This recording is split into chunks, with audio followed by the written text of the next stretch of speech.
Hey everyone. Wait till some people get here.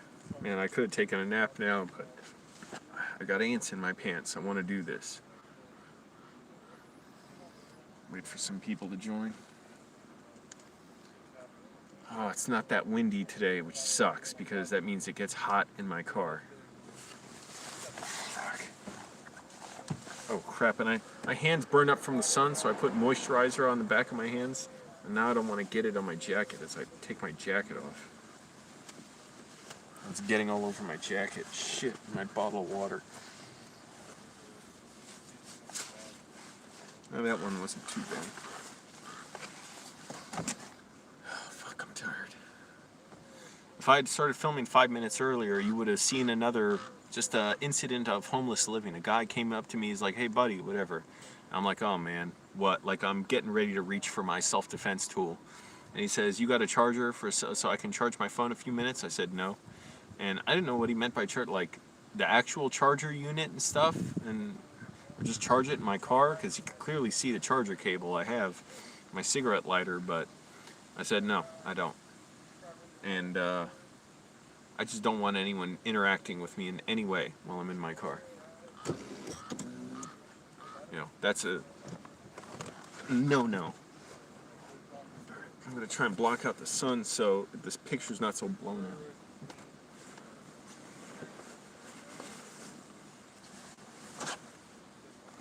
Oh, that was easy. What the fuck are you looking at?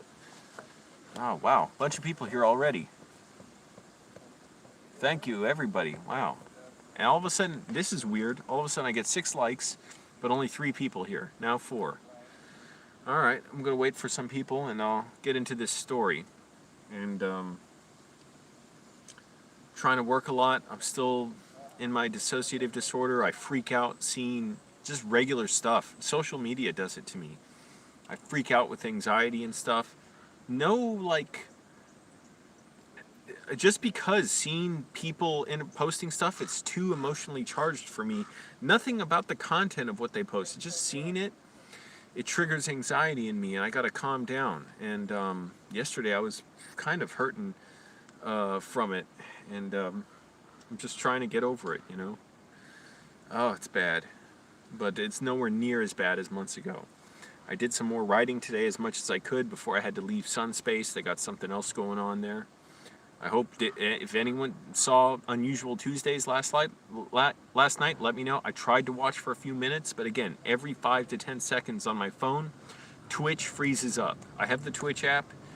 It doesn't matter what channel it is on Twitch. It always freezes on my phone. I can watch on my laptop fine, but obviously I can't do that if they're in Sunspace while, you know, I'm in my car.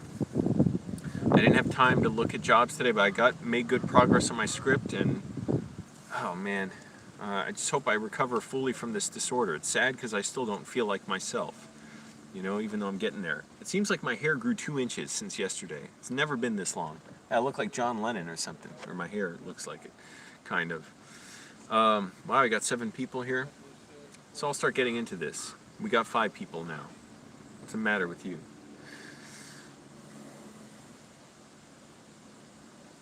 I'm still barely eating, you know. So many little things upset me and discourage me, but I'm losing good weight, and I don't know, what do people do for social lives now? I guess they do stuff online, like Zoom conferences, and still do outdoor stuff. But yeah, it's tricky time, difficult time. But I've been seeing a lot of people at the park, like families and stuff, just playing soccer or whatever, playing basketball at night. During the day, it's almost totally empty, which I love. It's so nice. It's weird for me, it's like late in the day, but I know for most people they're working or whatever, and which I may be doing soon. I didn't have time today to look at Sunspace, but maybe I'll look tonight on my phone, or soon for jobs. Hey, Ian Bennett, always good to see you here. Thank you, Joshua Powers. That's right, it's Christmas in Tinseltown. So I've been trying to tell old stories that are funny or, you know, bizarre, and trying to remember old stories of mine, and this one involves a friend who refuses to be on camera. It bothers me to no end because he is so fucking funny. He is like Borat, without trying to be like Borat. I won't say much about him. He would, even though there's zero clue of finding out who he is from my vague descriptions of him, he wouldn't even want me saying much about him, probably. I don't know. But, so this guy, thank you everyone for being here. Click like, helps the videos out. I can see there's been a bunch of likes already. So this guy that I'm telling this story about, who threatened to sue me for filming him a little bit, he's a friend of mine. Hey Bergman. So and this guy, I've known him since college. So freshman year of college I met him, and I eventually dropped out of college, and I was just didn't care. But we had some classes to freshman. Oh, okay. So it was the first semester of college. I remember that. I only knew like one other guy I had started talking to, and there's a cafe there with like a small, they offer some food there. I always remember the lady who worked there is always kind of in a bad mood, which is totally understandable. It's a crappy job, and she was pregnant at one point. It's not a very rewarding job, especially be around a bunch of kids who are having fun and stuff. But I was also going through, it was horrible, because I was going through now over a year, or about a year, of my depersonalization disorder, the first bout, which was horrific. It was horrifying. It was like being in a horror movie with my mind falling apart, but thinking the whole time it was God doing it to me, and thinking I'm going to have to leave my life. I can't live anymore. I don't know what this means to leave my life, but it's like I'm being pulled out of my body. And it was really horrifying. I was like, this is the first time in my life the world is opening up to me. The first time I basically went outside my own neighborhood. Yeah, obviously we went to Greece and stuff when I was younger, went to Ohio, where my dad's side of the family is. But even within Northern Virginia, I'd never really been around anywhere that much, or outside my own neighborhood and schools. And so for the first time I was like, oh wow, this is what's on the other side of the mall. These streets here, and the school I was going to, which was nearby. And I was in the cafe talking to this guy that I'd just gotten to know a little bit, and even though I was so messed up mentally, so messed up. And this guy, I don't know what to call him. I'll call him John, or Johnny. Let's call him Johnny, because he also reminds me of Tommy Wiseau. So he's from another country. He has a mix of accents because of where he's from and then where he learned English. So he has a really distinct voice, and it sounds kind of like Tommy Wiseau or Borat. And he was a really nice guy. Like, I was sitting in the cafe talking to this other guy, and this Johnny was just smiling and sort of started conversation with me. He's like, hey guys, who are you?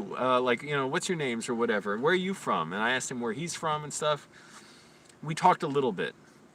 I was so desperate for any normalcy, but I couldn't feel it at that point.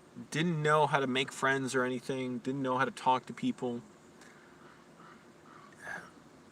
Even for me at the time, trying to talk to him, it was sad, because he's like, oh, I'm going out with a girl. And I'm like, in my mind, I can't be with any girl because God is trying to take me away and purify me or something. It was truly a horror movie playing out inside my own mind, being reflected back in front of my eyes.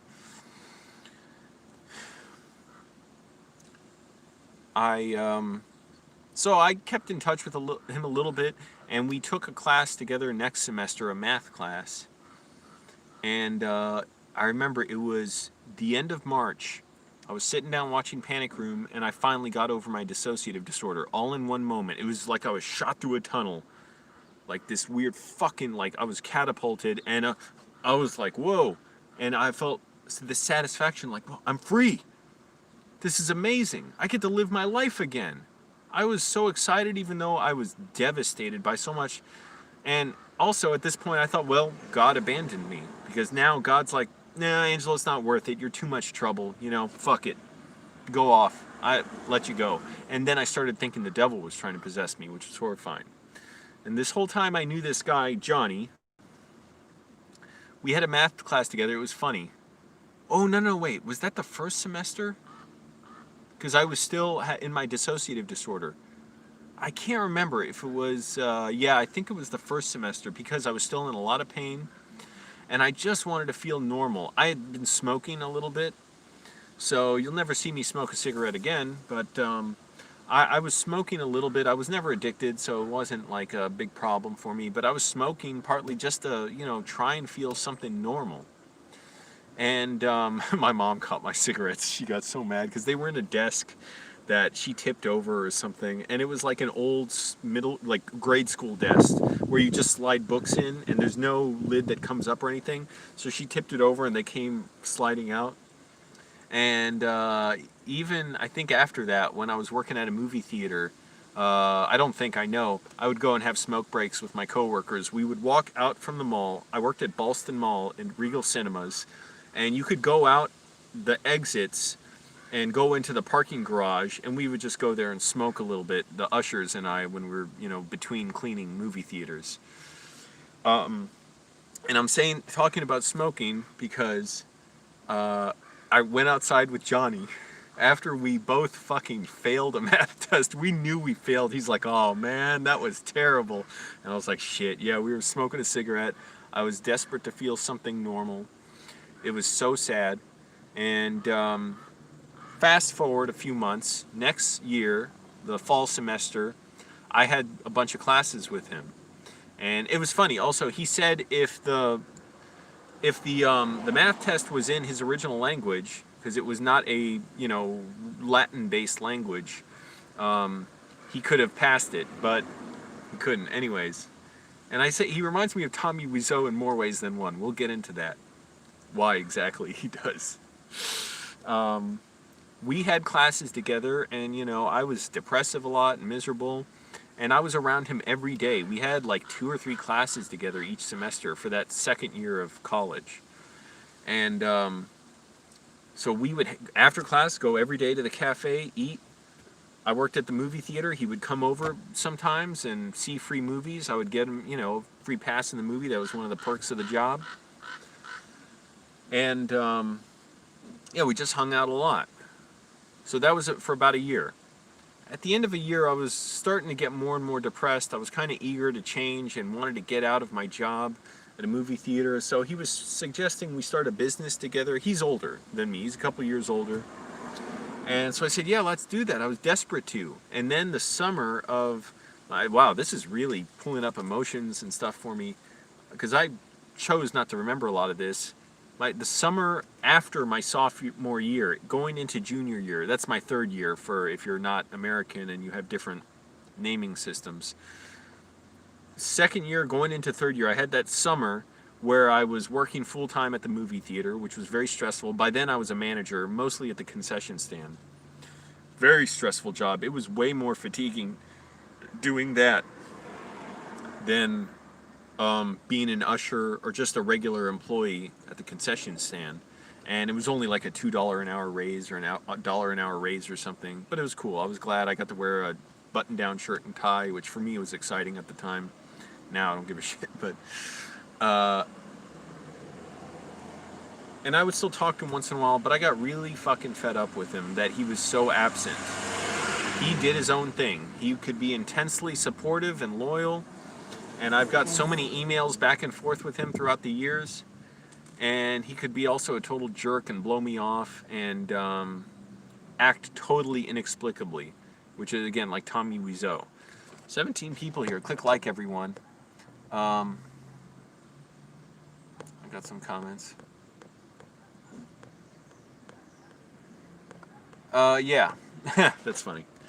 So, threatening to sue him. So I thought I would be able to start a business with him somehow. I didn't know how. I didn't know anything about life. I was still like basically starting my life at 18 or 19, really. Just here goes the car that's painted white. The van. Can you see it?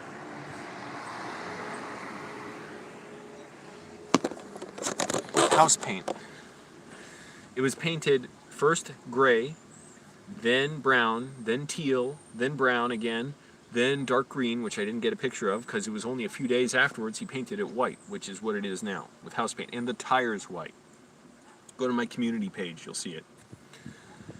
Anyway, so I was really mad, and I saw him once, beginning of junior year. By this point, I was incredibly depressed and felt so horrible.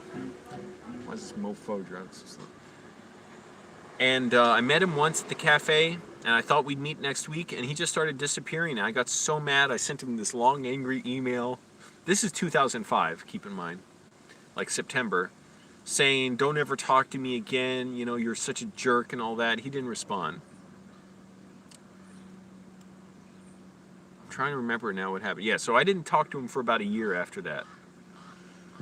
And I think he dropped out of school by that point, and he had been in Arizona. He had some computer company. He said he got sued there for something, for stealing computer secrets or something, and he was disbarred from working with computers in Arizona or something. I can't figure out the whole story. I know he didn't like me bringing up this subject with him once, but anyways, I'm getting into all this and the point where he threatens to sue me. Because actually, the story of threatening to sue me, not much of a story. But I want to set up who this guy is. And I've always wanted to film him once I started making YouTube videos. And he would never want to be on camera. I'm like, this guy is fucking hilarious. And nobody will believe he's real. He's like Tommy Wiseau or Borat. You know, unless you see him, you just couldn't believe him. He's just so oddly funny and... again, weird. I don't know. Kind of like my mom, or Moist Andy. So I became really, really just depressed, devastated. I quit my job. I literally woke up one morning. One of the mornings that made me decide to quit my job, I was so depressed. I literally woke up and I was seeing black. And I thought the world was ending. That's how depressed I was. I'm like, I can't do this. I have to leave. And I quit my job, and I thought, this is awesome. I have weekends free now. I'd worked every weekend for over a year. I was so busy. And then something else happened. I became just shattered for the next, like, 2 years. And it's always kind of affected me. But, yeah, it just, to me, it was like my life was over, you know? But about a year, over a year later, December 2006 or so, I just emailed him again. I'd calmed down a little bit. I was still just devastated with my life. Absolutely devastated. I thought I'm the biggest loot. My life is pathetic, destroyed, you know? And I'm so out of my mind and stuff, miserable. And I talked to him. I said, hey, do you want to talk again? Like, I'm sorry, you know, I got mad at you and stuff. I'm still willing to be your friend. He emailed me right back and he said, oh, of course, Angelo. I'll try and do his voice, but it's hard. He's like, of course, Angelo. No, I can't do his voice. It does sound like a bad Borat impression or something, or a bad Italian impression.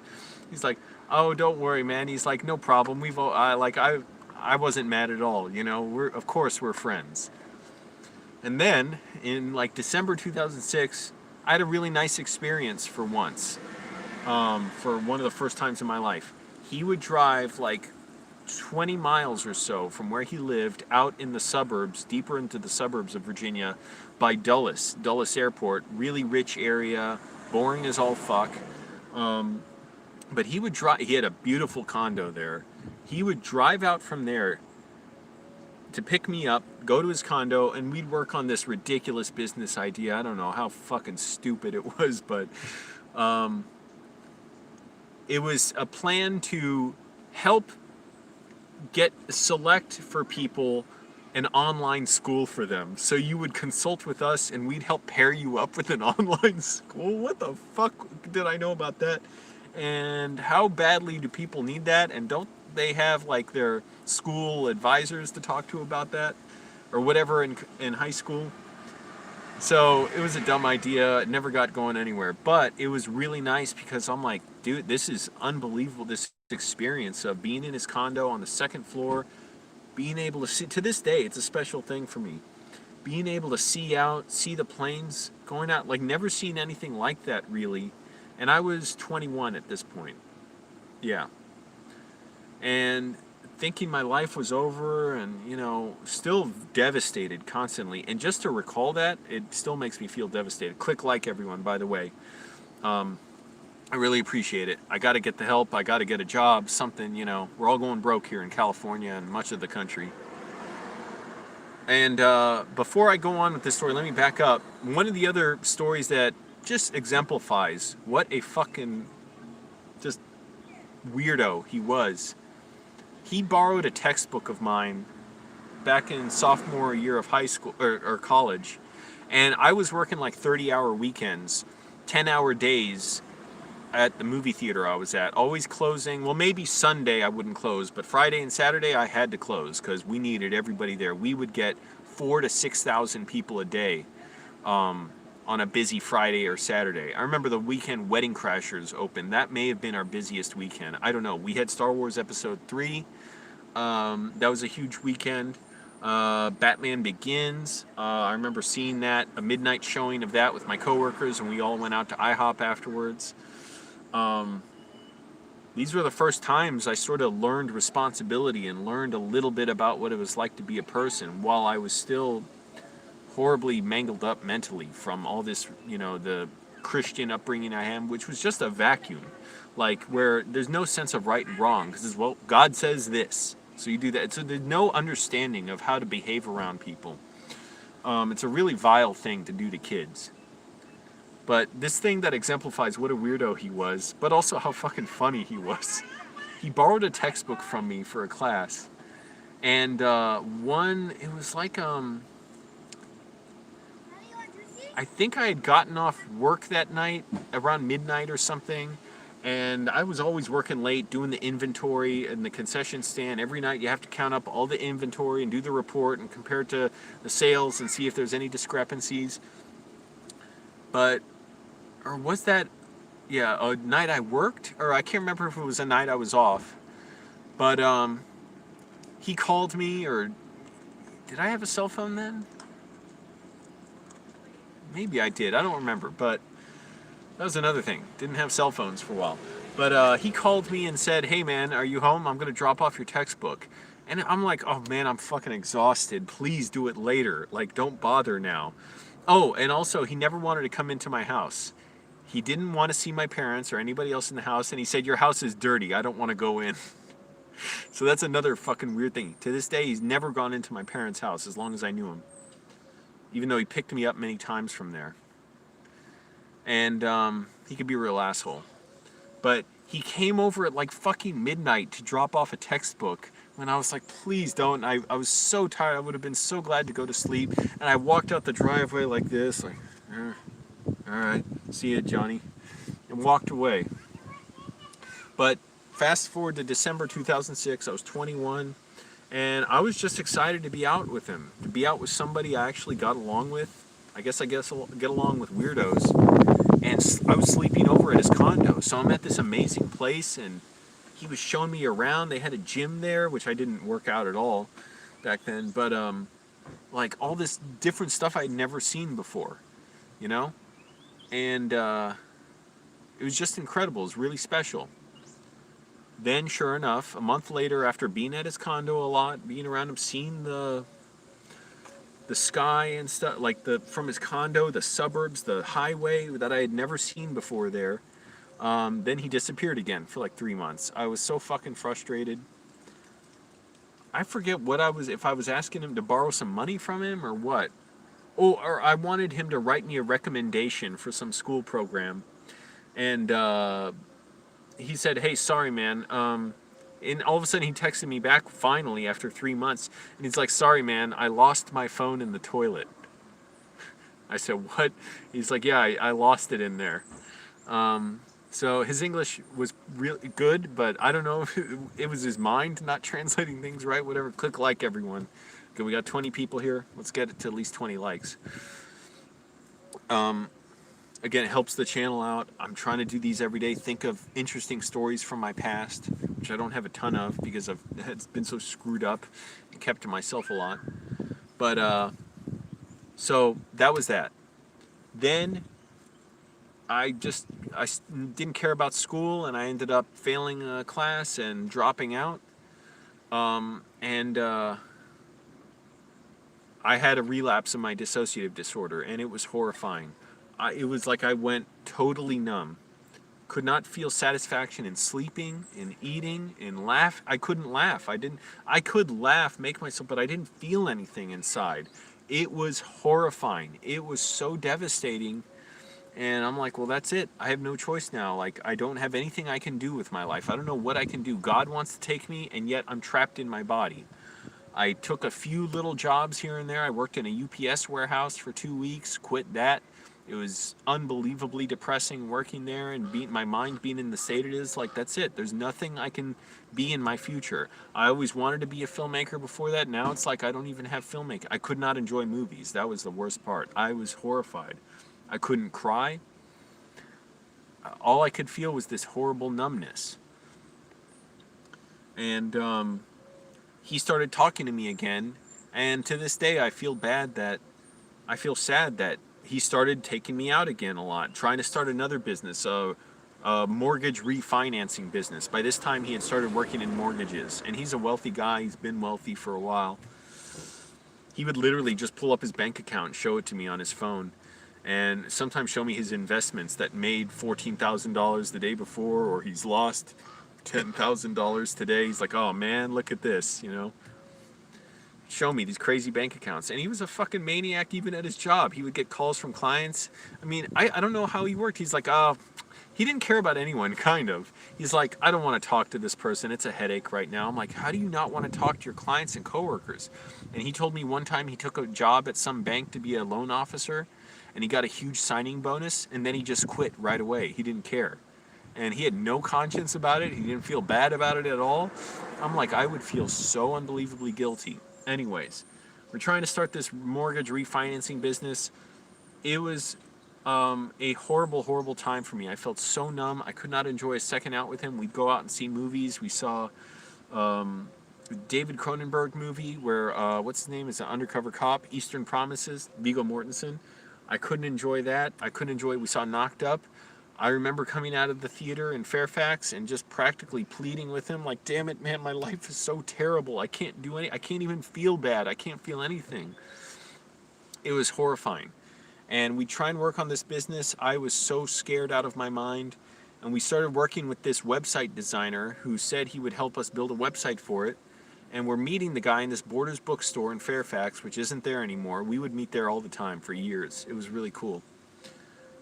After I got over this one bout, even though I wasn't fully over it. And this guy said, okay, here's your bill. And my friend was like, nah, I don't want to pay this. And the guy was getting fucking mad, you know? And I was like, holy shit. I was apologizing to the guy. I was telling my friend Johnny, I'm like, are you out of your mind? What are you doing? And meanwhile, my friend had a bunch of money. And I was like, oh, please, I'm so sorry. Let me pay you something. I had no job, no income, no money. Like, I was paying what I could get from my mom or something and gave it to him. And I was driving my dad's 95 Buick Park Avenue to Borders. And it was horrifying. It was just terrible. And basically, what kind of fortunately happened, I met a woman just online. It was all online. We never met.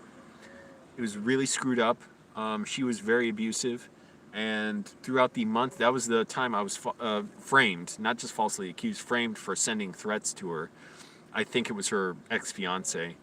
That's what a private investigator I hired helped me figure out and tell me. And he just knew from me telling him her ex-fiance lives with her and still is in love with her. We didn't do any kind of looking into their lives, nothing. And anyways, it was so horrible, that situation, for months, and the abuse and the stress of it, it kind of like activated my emotions again to feel all that trauma and abuse. It was horrible, and I was really disturbed by that for a long time. But it kind of made me feel like myself again, but I never fully felt like myself again. I was still very shaky how I could easily dissociate. I had to avoid certain triggers, keep certain thoughts out of my head.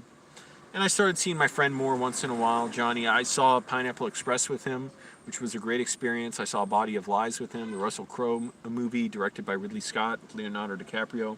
Pineapple Express was fantastic because It was I still at this point. This was August 2008. We saw it. I think I have the ticket stub at my mom's house. I still at this point like was just starting my life again. I'm like, fuck, I thought my life was over and now I'm able to. So I was actually kind of excited. I'm like, okay, this time I know what to do. I know what to avoid. You know, avoid the religious stuff, avoid the political stuff. And sure enough, I've relapsed 2 times since then. But, and I was going to therapy for a year after that thing with that woman ended. But it like allowed, it just sort of like, that trauma reactivated my emotions again. And I saw Pineapple Express with him, and I say it was so amazing because a month or two before that, I thought, well, I'll never be able to really be in movies again, but at least I'll be able to work a job and be a manager and play video games and just have my own life. That's it. That's all I wanted. Sure enough, in a month or two, the movies kept coming back to me. I remember thinking, man, it hurts me so much. I can't really be involved in movies. I would see people post online, oh, I'm going to see the new James Bond movie, Quantum of Solace at the time. And I'm like, I can't do it. And then sure enough, in a month or two, I was seeing movies again. And Pineapple Express was so goddamn hilarious. We saw it in a theater where the audience was laughing so loud along with me, we couldn't even hear some of the jokes.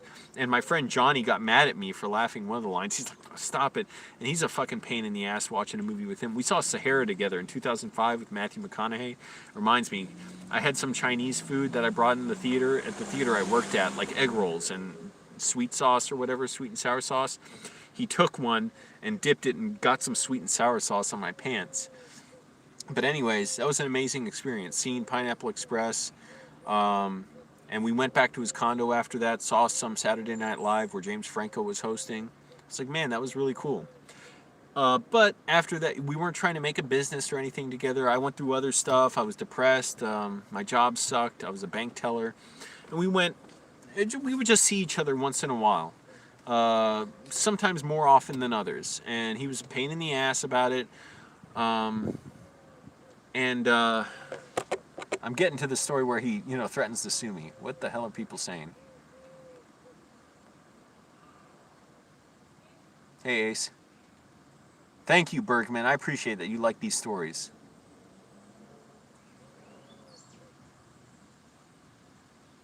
The laws against flatulence. Yeah, California's a mess. I'm stopping for a moment to read these comments. Please click like, everyone. It just helps the videos out. I hate bringing it up because who the fuck cares, what I'm asking for. You're already here. It helps YouTube. It signals to YouTube to help me by suggesting my videos to other people and get them out there. I got to take a leak. I got some business to do.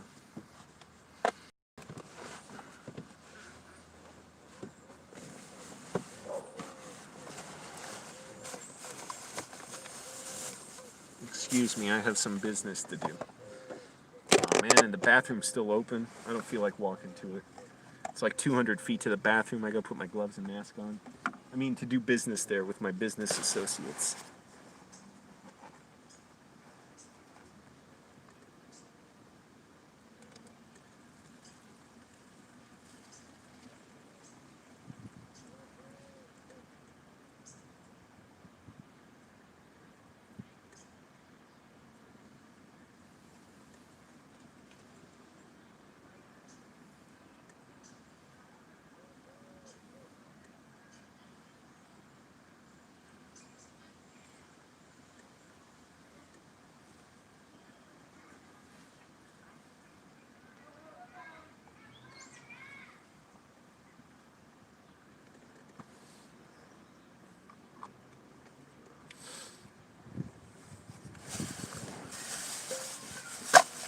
Excuse me, I have some more business to do.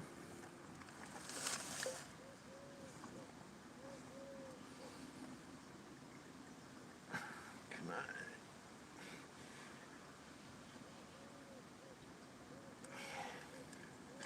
There we go. The boardroom is in session. The board of CEO, the board of whatever.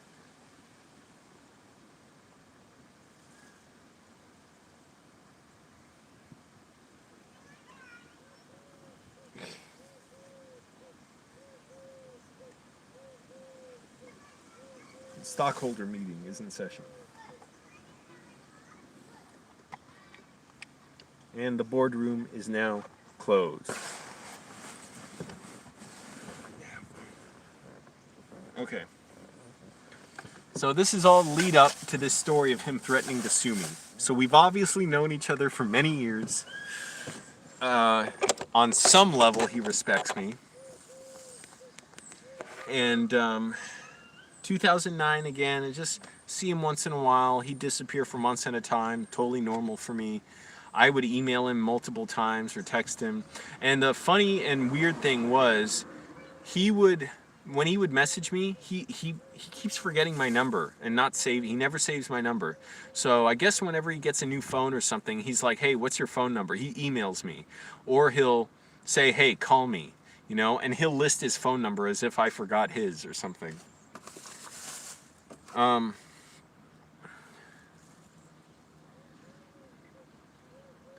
I'm trying to remember, when did he threaten to sue me? Was it 2012? I think 2012. Yeah, okay. So, let me get a drink.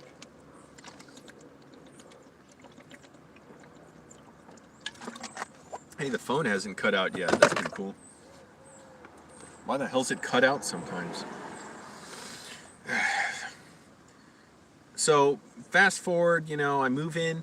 This is basically when I was living in that condo with my friend in Fairfax, the one who yesterday's story was about. He brought a girl in who she was just acting out and yelling at him and stuff and being erratic, so we took all her stuff out and drove it 30 miles north, which was 30 miles closer to her parents' home and to an entertainment studio that we worked at. So that, because I was doing videography at the time, so that we could leave her stuff there and she knew the studio, so she could go there, pick it up, and take it to her house and stuff. So I think, yeah, I was living with this guy, and I would see my friend once in a while. What pissed me off one night, he was so impatient. So he'll do stuff like, hey, do you want to go see a movie now? And the movie starts in 5 minutes. I'm like, I can't go to that. I can't make it, or I'll save that for later. One time, it was really depressing for me one night. He wanted to meet, and I couldn't find him. This is before I had good GPS, I guess. I don't know. But in 2012, yeah, he wanted to meet me at some bar in Fairfax, and I couldn't find it. And he's like, oh, forget it, man. I'm tired of waiting. I'm going to go meet some girl. And I'm like, fuck, man. I was so depressed. But I think St. Patrick's Day, it was 2012. It may have been 2014. I think it was 2012, though. We went to a bar. He refuses to eat pork, and he would hate it if I even ordered anything with pork, which I generally didn't. But I think I messed with him and said I was getting these Southwest egg rolls at a bar, and I think I said, yo, yeah, it's got pork in it. I was messing with him. And he was kind of mad about that, and I was like, what? Calm down. Look at the ingredients. He would get really angry about it. It's like it's a dirty animal, I don't eat pigs. But anyways, we ate. I had one drink. I think that's it. Yeah. I'm really not sure. I think this might have been 2014. We've been at... either way. So we go out to the parking lot. He was going to take me back somewhere, or we were going to go out somewhere else. I can't remember how it happened. But I was in his car. I always carried around my camera everywhere with me. I had my Canon T3i, my DSLR. And I pulled it out and had it in my lap, and I was trying to film a little bit discreetly, but he knew it was so obvious. Like, why would I have my camera out? And he was getting so mad in the car. I wanted to film him because he's so funny. He's like, stop filming me, man. I'm going to sue you, or whatever. Like, he got mad. He turned around. He dropped me off at my car in the parking lot. And he texted me afterwards. He's like, don't fucking use that or I'll sue you, Delete that footage. Now, he wasn't going to do that, whatever, like, that was that. He threatens to sue me just for emailing him. He's like, stop emailing me stupid stuff, or I'll sue you. I'll email him videos of, like, weird people and stuff, and I'll be like, hey, is this you? Like, this guy reminds me of you. Like, what's going on? And sometimes he'll say, like, stop it, you fucking idiot. But I know he's the only person I can bother like that, and it's sort of okay. Like, I would never do that to someone else, So I would just say, like, hey, is this guy you? And it would be some fucking weirdo or something. And he'd be like, "Oh, fuck off," you know. But anyways, yeah. So he threatened to sue me. That's why I'm saying the story itself of him threatening to sue me, not much of a story. St. Patrick's Day, he was threatening to do it. It was the months before I became disabled seriously, in 9 months of excruciating pain in 2012 to 13. And that was that. And I think it was that day. Again, it might have been 2014. I keep not being sure, but I think it was that day in 2012, St. Patrick's Day, where I only had like one drink, like one beer. And I went out to my car, and I didn't want to drive with any alcohol in me, so I just sat there. I lied back. Hear a knock on the door, police officer, this white guy knocks on the door. I'm like, yeah, hold on. And I know cops don't like you opening the door, so I went to get my keys to put in the ignition. He's like, no, don't do that. Just open the door, because I don't want to have to arrest you for just drunk driving, because you can be arrested, at least in Virginia, for just having the key in the ignition, even if you're sleeping in the back seat, if you're drunk. Which I wouldn't have gotten a DUI anyways, probably, but still. And in a lot of places, by the way, they don't even want you in the keys where it's accessible. So basically, it's like, if you got your keys, hide them somewhere or put them in your trunk if you're drunk and sleeping in your car. But anyways, so he's like, you okay? I'm like, yeah, I'm good. I just had one drink, you know. And he let me, he didn't do anything. He's just like, okay, I'm just checking on you, whatever. And I'm like, yeah, I'm just sobering up, you know. Because I'm a lightweight too, and I always was. I'll rewind a bit. I know I keep jumping timelines and stuff. Okay, what are people saying here? Just quickly check the comments. Alright, some funny stuff going in the comments. I don't know what this is about. Oh, that's funny. No, I don't know the laws on flatulence.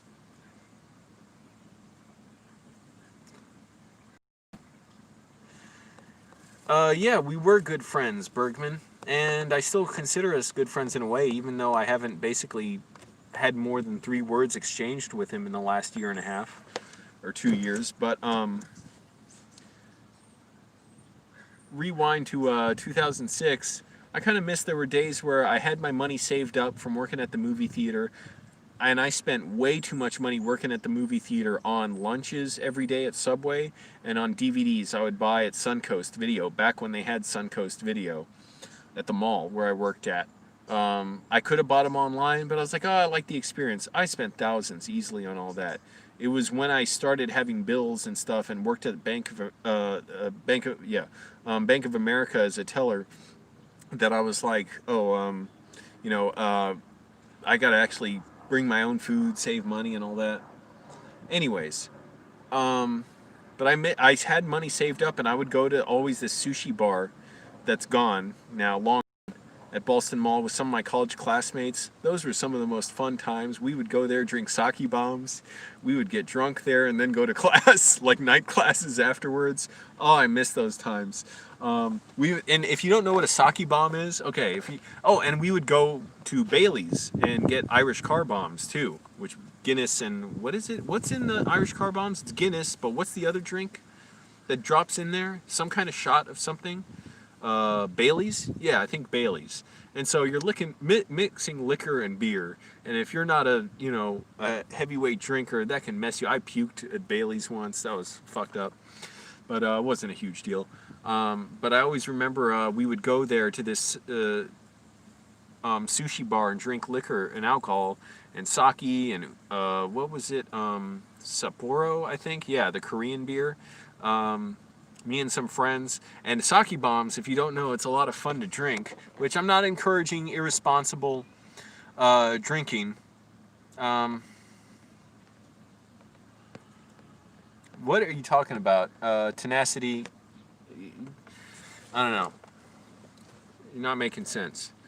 But sake bombs are a lot of fun because they actually had the bell there. So they had a rope with a bell, and you could basically they pour out. They give us it was like you'd have beer like Sapporo and then a sake shot.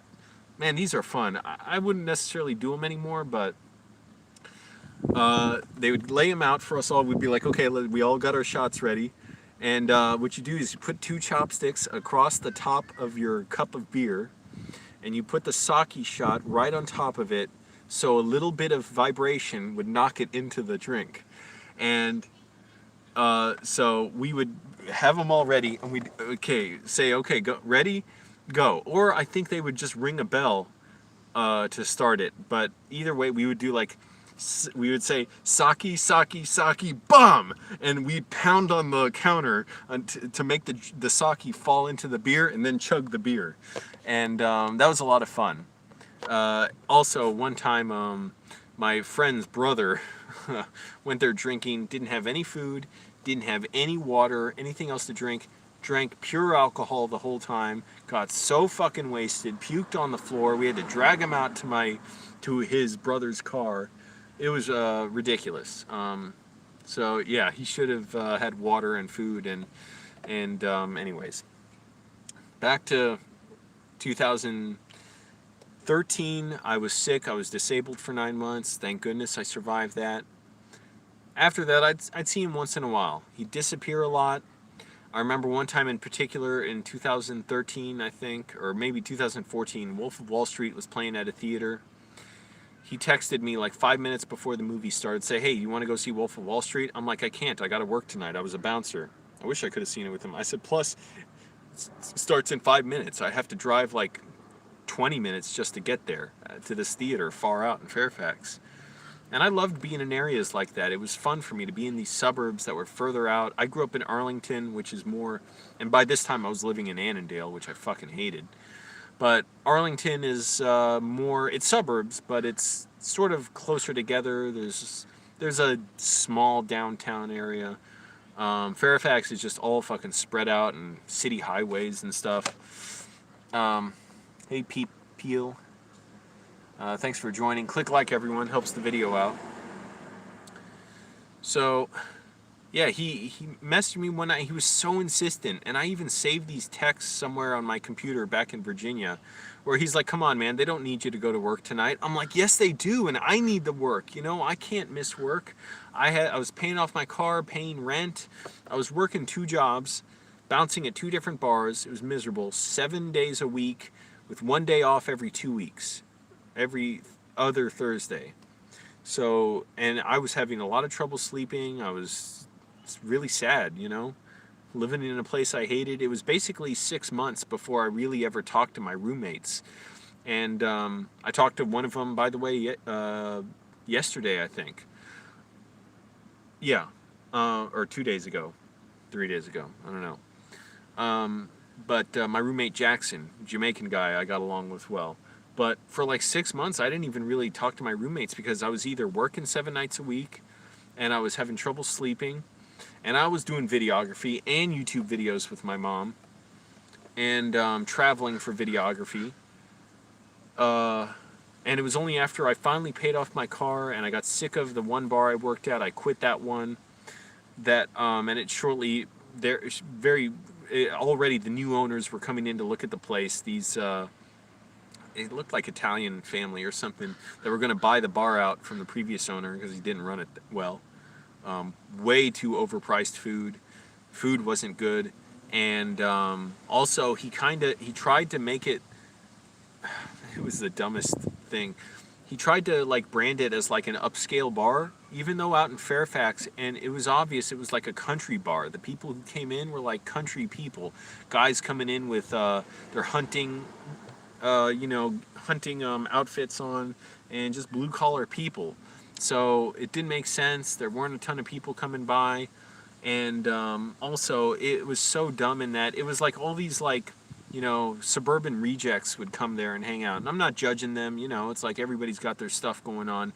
But it was annoying for me as a bouncer because whatever problems all these 22-year-olds had out in their lives, they brought into the bar.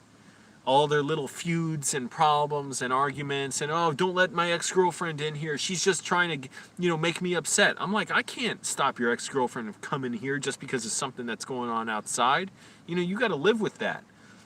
The fucking dumbest, weirdest problems. I remember one guy punched another guy and I didn't know why, and I couldn't really stop it. I was so weak and stuff and small.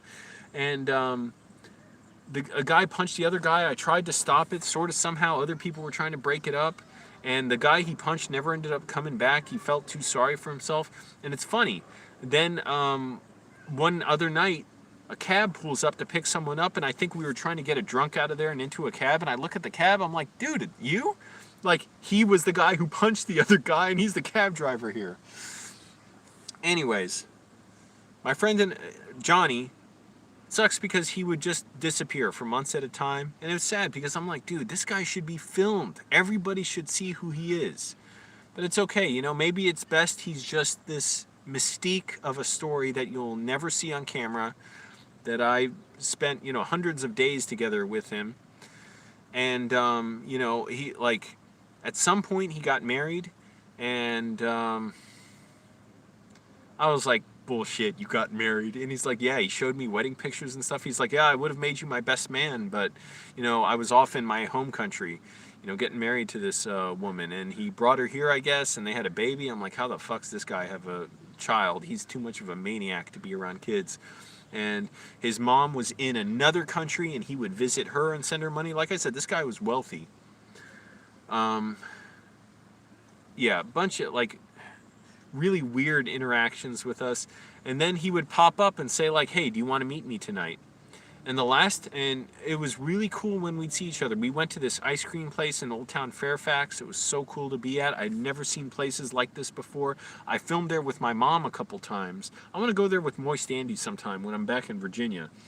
But it was so cool being there in Old Town Fairfax. I'm like, this place is so cool. It's just this small little area. It's so nostalgic. And it's in the middle of, it's like this crossroads between where this big, like, sort of city highway gets smaller and smaller, and it's like a 25-mile-per-hour road, and it goes from the other side of it, which is also like a city highway that gets into these small roads. And we would sit there and, like, have ice cream and stuff. I'm like, this is the coolest thing. But anyways, he would still bring me out to Borders. Sometimes we'd hang out there at the Starbucks there. Eventually Borders closed down. We'd hang out once in a while, and I have all these vague memories of him. And one time, he's the guy who actually took me out to the Battle of Bull Run battlefield, where I brought my mom several times to film, and I like going there.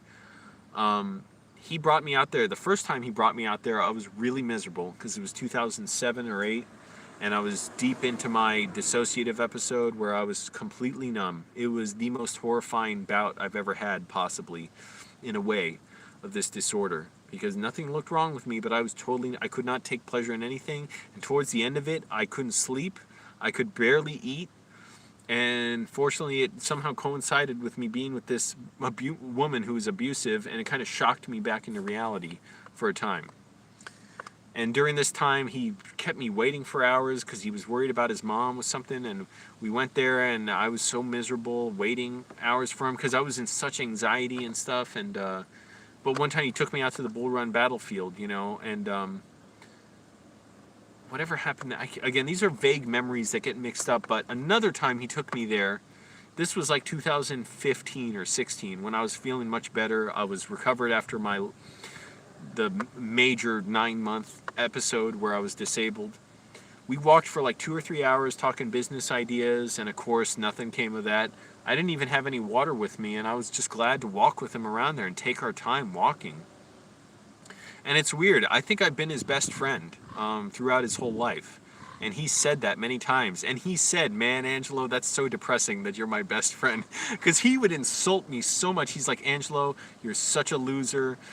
He's like, if I killed you now, like, he's like, I would kill you, but it wouldn't even be worth spending the money on the bullet to kill you. And he'd say the police wouldn't even bother investigating you. They'd take one look at you and they'd say, oh, don't worry about it. It's fine. You know, nobody's going to miss him. He would call me, I don't know, he'd call me all kinds of names I don't want to repeat. But and it's funny, he'd say this stuff to me. I'm like, if you're so smart, why are you my friend then? He's like, just kidding, you're my best friend. And so some of the last few times I saw him, to this day, what are people saying here? I want to see. Okay, some guy's making funny comments about farting being against the law. Hello, Pamela. Yes, read up on the laws against farting. Click like, everyone. Helps me out. I gotta keep doing videos like this, and I'm still dissociating. It fucking sucks. I want to, you know, just like hit myself in the head and just leave everything. But when I get dissociated, but I got to keep going. So yeah, we went to the Bull Run battlefield, walked around there. I hung out with him a handful of times, maybe from 2015 to 17. And 2017, I think, was the last time I ever saw him. Because, oh, it's funny. I would try and call. I got him on the phone. He'll never answer my phone calls. He just refuses unless he tells me to call him. And even then, half the time, he won't answer. But, I called him from a second number, and he picked up, not realizing it was me. I said, "Sure." Oh, I almost said his name, Johnny. I was like, "Johnny, how are you?" And he's like, "Who is this?" I'm like, "It's Angelo." And he's like, "Oh shit, man." He's like, "Why are you calling me from this number?" And I'm like, "Look," but then he was glad to talk to me. We talked like 20 minutes. I was at a gas station. Actually, I remember another time. I gave him advice for like an hour when I was driving, and I was at a gas station in Fairfax, and he was asking me advice on divorcing his wife because he was having trouble there. Anyways, I'm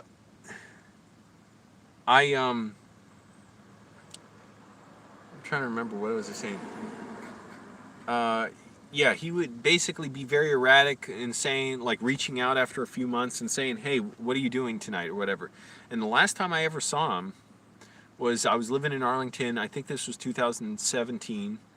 And he said, "Hey, I'm like, want to meet tonight? I'm trying to buy a used car or something."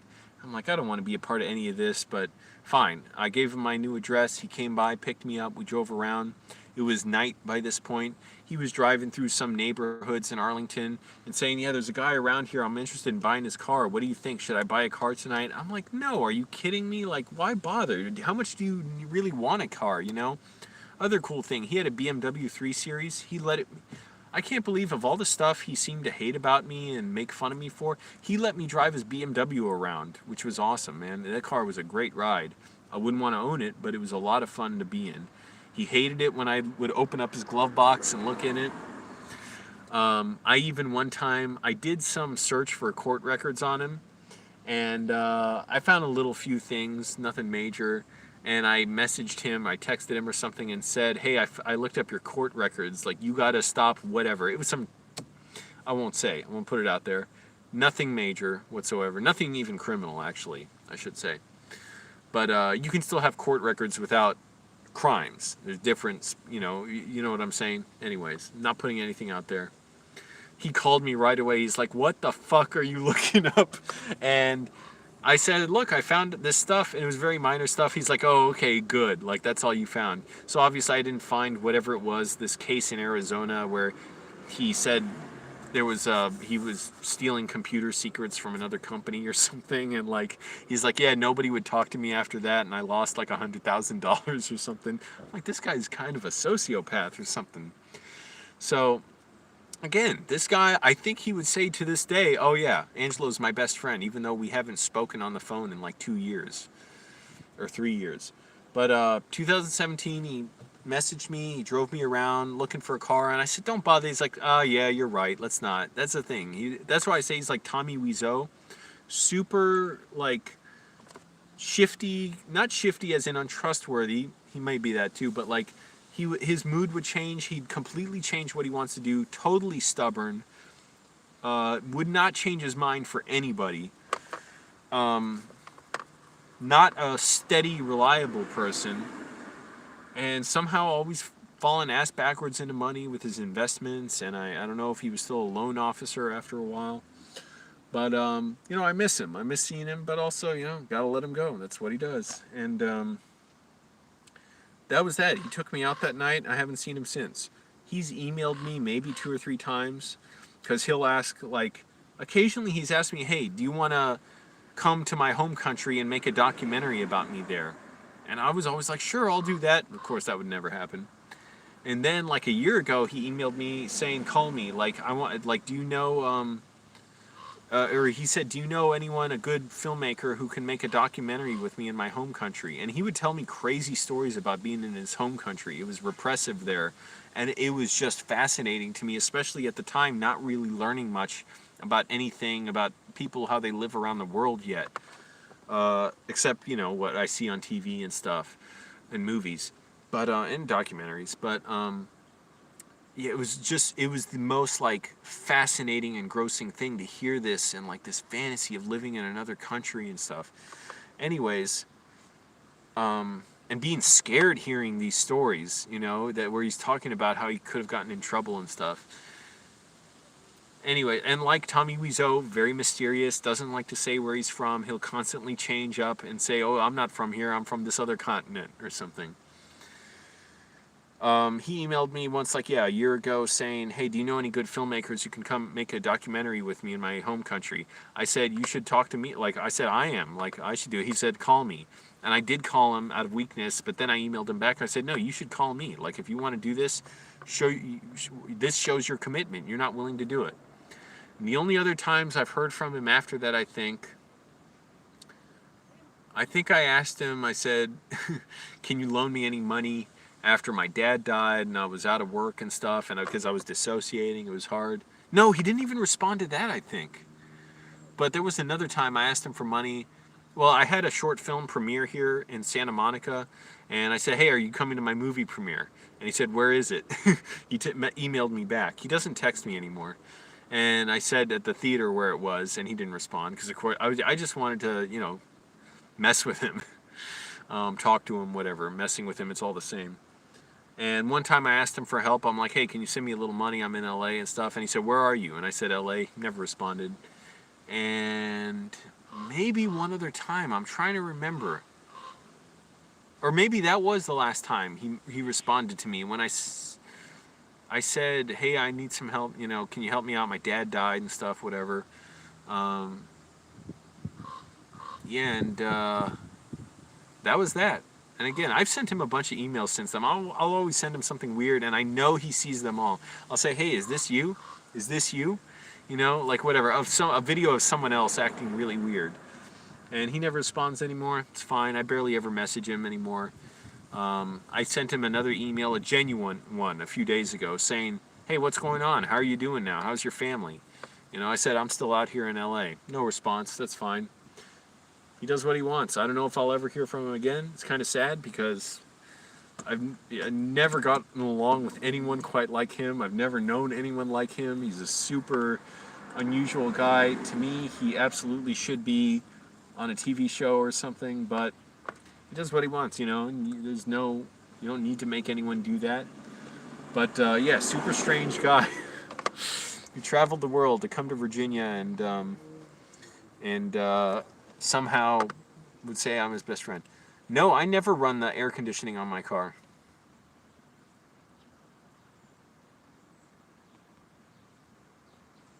OC Chad? What is this, Chad Kroger? Yeah, California, it's a tough situation, man. Really unfortunate. 20% unemployment in LA, 37% of renters in, it sounds like a Hell's Kitchen episode. Thanks. Anyways, that's the story. So yeah, he's threatened to sue me multiple times. He never would, but he's said he could kill me, and it wouldn't even be, first of all, it wouldn't even be worth the money for the bullet. But if the police found me, he's like, oh, he's told me this multiple times. He's like, oh, the police would say, like, don't even investigate. It's fine. Don't worry about him, you know. Like, it's no problem. and I stopped getting mad at him. Would just make fun of him back, you know, with whatever I would say. You know, again, it's weird when you're talking between friends. There's stuff you can say that's meaner that when you say it, if you would say it to other people, it sounds way too mean. It's not funny. So I don't even remember what I would say back to him. But anyway, that's how it would go. And yeah, maybe I'll hear from him someday again. I don't even feel like really making him talk to me or anything. I don't need to, you know. It's his life. Whatever the case, if it stays, this is all I know of him, it would be a really fascinating memory.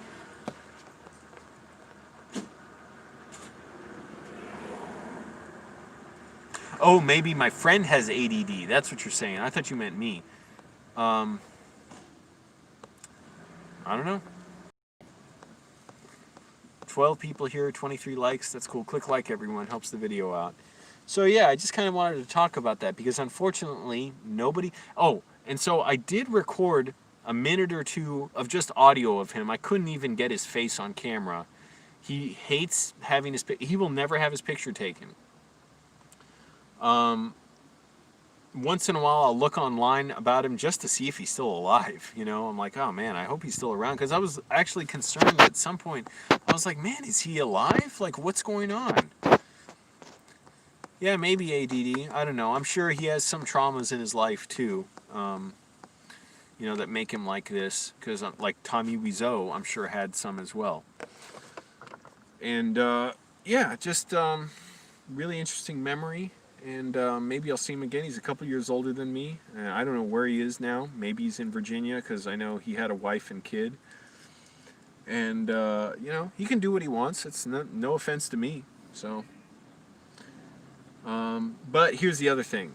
I know when I have a movie premiering and I invite him to the premiere, he will. Stuff like that, yeah. He'll go if I'm being successful or something. I remember one time I asked him to hang out with me, and I was seeing this girl at the time, and I was really crushed when she broke up with me. But I couldn't be close to her, you know, I was so messed up. He said, no, but if your girlfriend's coming, absolutely. I even told her that, too. She thought it was funny. But, no, I wouldn't box with him. He'd be a fucking terrible fight. He was always a skinny guy. Anyways, really funny though. Really unusual look to him. No, I wouldn't say unusual look to him actually. Really distinct look. You know, and just over the years he became more and more of a jerk basically. But I know he didn't like that I wasn't successful, and that's why he responded when I said, "Are you going to see my movie?" So, and that movie was just premiering at a short film screening of several short films in Santa Monica. But when I can't say my hair like this, by the way, but I can't make it go over my ear properly. It looks like the fucking, like, trashiest haircut. Like, reminds me of Krusty the Clown or something. Like, the most unkempt, like, I don't know. It's not long enough. Oh, fuck. Sorry, phone finally cut out after going for over an hour. But yeah, just it's like not long enough to whatever manage well, but it's sort of I don't know. But it's still too long to like just put back without looking like this moronical haircut. But yeah, I filmed him for a few minutes, just audio. You couldn't see his face. Maybe you could see his clothes. And that footage is back on my computer somewhere, one of my hard drives in Virginia at my mom's house. I don't think I'll ever... Ah, fuck. I think my phone's overheating. I'm going to real quick try and put some water on the shop towel. It's not giving an overheating warning, but it keeps... and I feel it. My phone is burning hot, so put this behind the phone, and that'll absorb some of the heat. That's a trick I would do at my mom's house. I'm not the guy, to talk to about home cooking? Whatever. Yeah, I gotta cool this phone down. Maybe that's doing it. I don't know. It is burning hot. So yeah, I do have a few minutes of footage of him talking. I don't know if I'll ever release it. Maybe he's better as just a piece of imagination. The thing is, he has a really distinctive, interesting voice. I wish I could get this voice on camera more. He had just this incredible voice and accent. But again, that footage is back in Virginia. I've never put it up. I don't know, maybe I will someday. Maybe it's better to leave. What do you all think? Is it better to leave this person's whole identity as a mystery? And it would still be a mystery even if I put it up. You wouldn't hear his name. You wouldn't see his face. Anything on him except some clothes late at night. It's dark, so you don't see much. Yeah, you think leave it alone? I'm thinking that's the right thing, too. I'm thinking it's better to just want to see something that you can't get a piece of. You know? You'll only know this legend of this guy. I don't think he'll ever want to be on camera in his life, ever. He used to work for banks, and you could find his name and profile on the website for the local bank, as a loan officer. His picture was never up there. Can't find pictures of him anywhere else. But maybe that's best, is some people are just mysteries. Yeah, he wants privacy, that's true, yeah. So, yeah, I think that's the right decision. I mean, it pains me to say, because I'm a person who wants to film a lot and wants to put interesting people online. And, well, no one would find out who he is from that one thing, and nobody else I know really knows him, except a few people in college who knew him. But, yeah, it was a different time, and hey, that's part of life. That's the least of anyone's complaints, is, oh, this guy who I had a lot of fun with won't show up, There's, this phone is cooling down a lot, I think. Yeah, so that's good. But it doesn't give an overheating notification, so it's weird. I doubt it's for his... You think he's concerned about his business when he was doing whatever it was that was legal, and he got sanctioned by a court, supposedly in Arizona? And all the other crazy shit he does, like he said he took a job at a bank as a loan officer, got a huge bonus, like a $14,000 signing bonus, and he immediately left and decided he didn't want to work there, and they were mad at him. And I was like, how can you do that? I would feel so horrible if I did that. That's partly why I don't even want to take a $15 an hour job, which is minimum wage here, that I don't want, because I would feel bad if I quit in like 3 weeks, because they want you to be there a while, they don't want to have to train someone else new.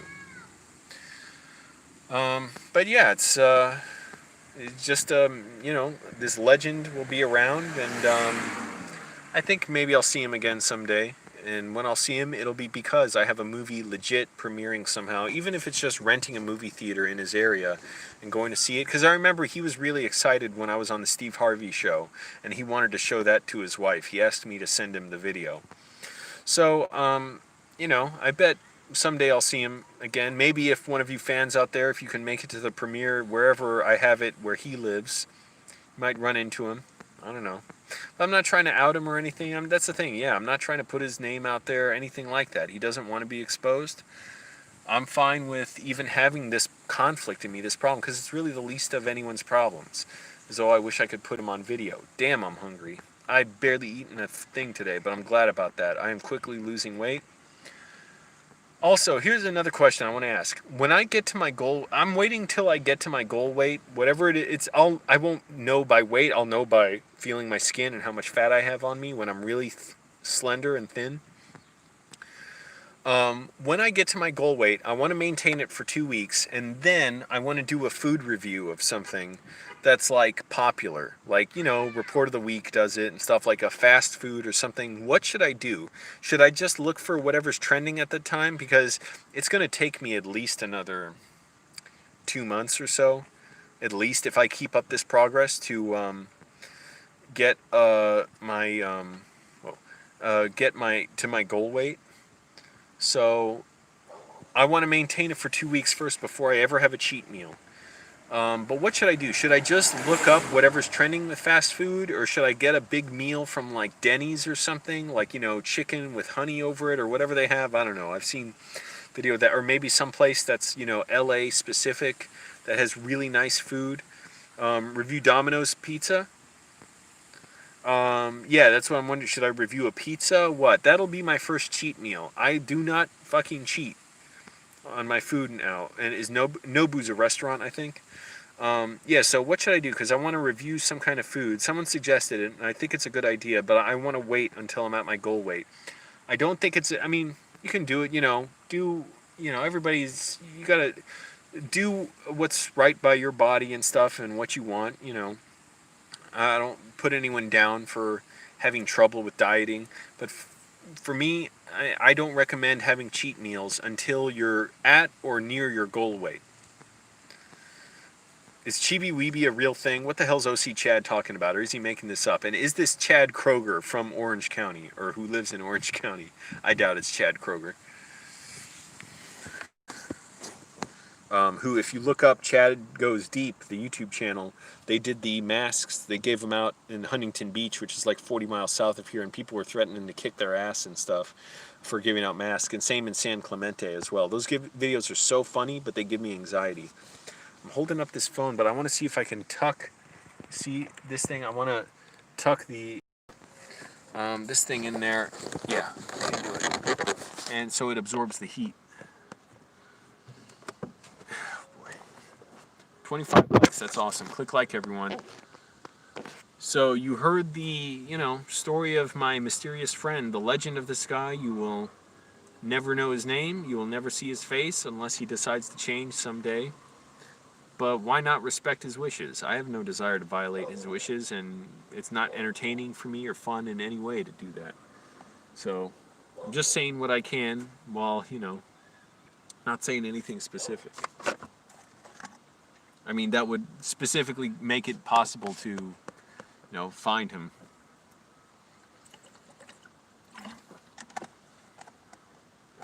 Bathroom's still open.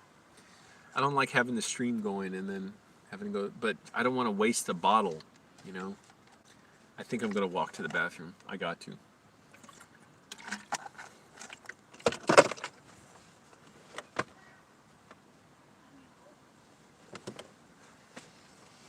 I gotta do this whole ritual.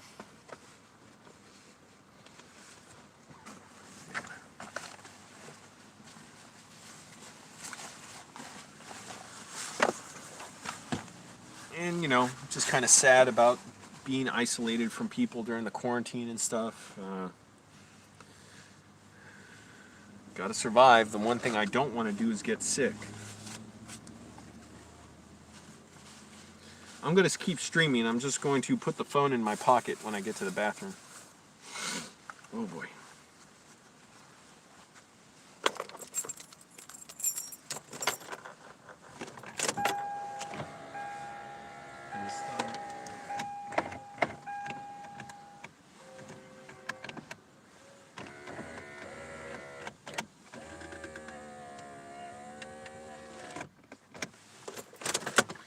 It's so damn hot in here quick.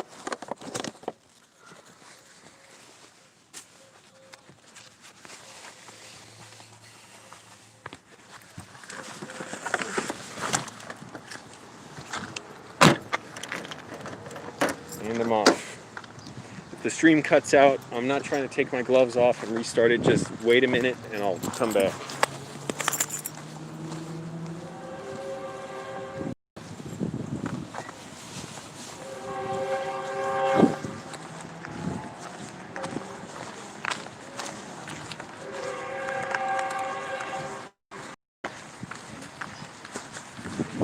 It's good to get some more exercise and walk.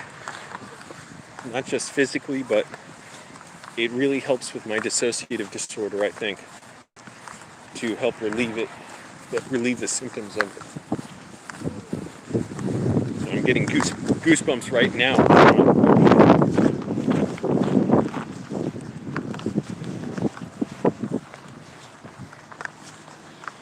I always watch for other guys walking in the bathroom first because it's not easy to walk in there when other people are walking out. So I'll just wait till they leave and then go in. Let's see, is someone going by? Oh, somebody's got a shopping cart laden out. I mean, someone may be washing up in there.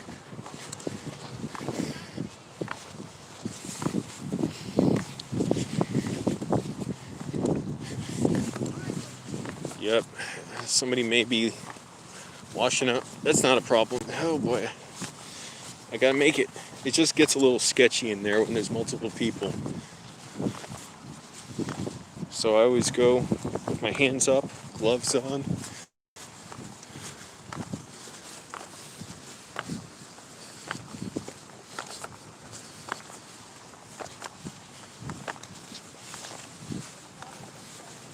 And I don't go straight in, I take a look first and see what's going on. Okay, I'm gonna put the phone in my pocket.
Okay, no big deal. Guy just washing up in there.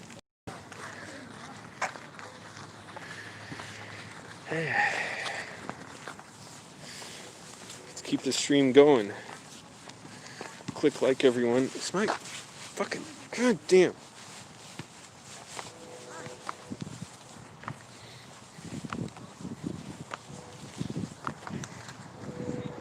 That's where I am. I don't want people thinking I'm trying to film them, though. Never know who doesn't want to be filmed.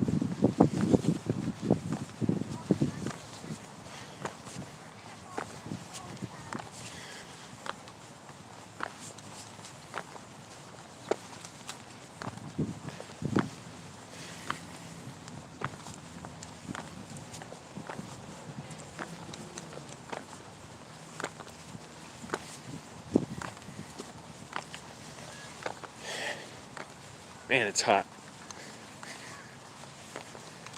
And the heat really isn't so bad if it's windy. Right now, there's no wind blowing. Except up, 20, 30 feet, I can see the leaves rustling. Yeah. I'm going. And I'm thirsty.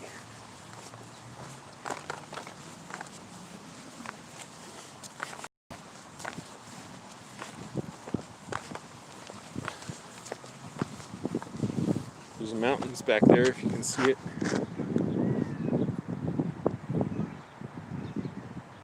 See the mountains?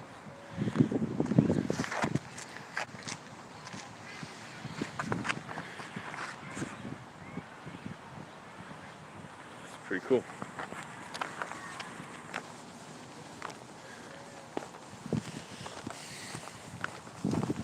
I'm gonna get a protein bar. Not one made with a ton of, artificial ingredients, but I'll show you. A supposedly all-natural ingredient one.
Immediately got to roll down all the windows.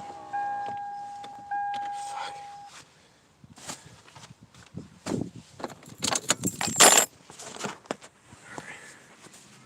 Cool down the phone again. Put some water on this shop towel.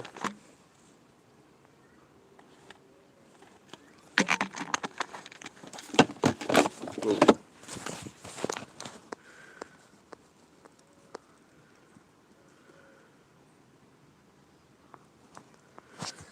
Would I ever go to an anime convention? Probably not. I like anime. I just don't have the time to watch those series. And, a convention, it's really for people who are super into it. That's the thing.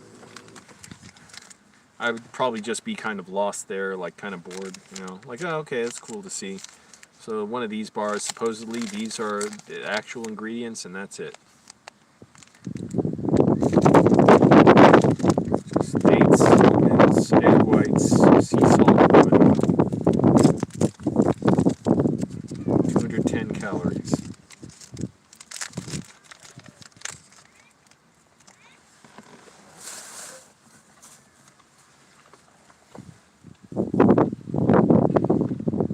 Now the wind's blowing, thank goodness.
man, telling that story was the most fun I've had doing a live stream. Wow.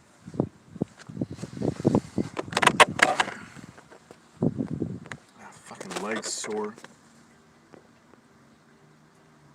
Hey, Lynx. You have to go back the video. I told the whole story.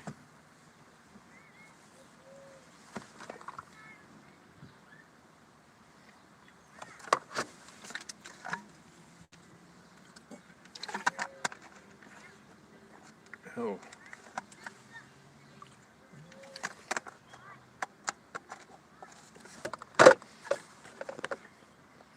God damn, my leg. Always one spot kind of hurts. It's kind of sore.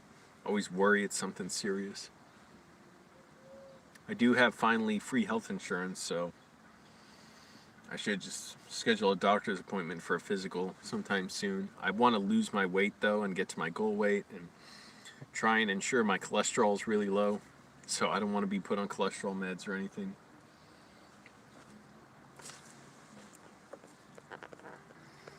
But yeah, that was a lot of fun. Telling that whole story. That was a whole history of this mysterious figure from my life that you'll never see on camera because he doesn't like being filmed. And also I haven't seen him in like 3 years, and he barely says anything to me anymore. For no reason other than he's just very strange, just very averse to, I don't know what it is. He has no reason to dislike me. That's the thing. He just started getting meaner and meaner over the years. And yet, he would still say I'm his best friend, you know? Even like a year and a half ago, he emailed me and said like, hey, he's thinking of moving his family into an RV, and like, do I want to live with him or something, or travel with him? I don't know. And I said, what do you mean? You like I'm still your friend or something? You don't talk to me. He's like, of course, man. You're like family to me. Or no, I said, oh, so you're saying you would treat me like family? He's like, of course, man. I'll treat you like family, even though he insults me horribly and avoids me and deliberately avoids my phone calls. And I know because when I call him from a second number, he'll pick up and answer, and he'll be like, oh, man, like, why'd you call me? But then he'll talk to me for a while. So go figure that. Maybe I should just call him from a second number again sometime.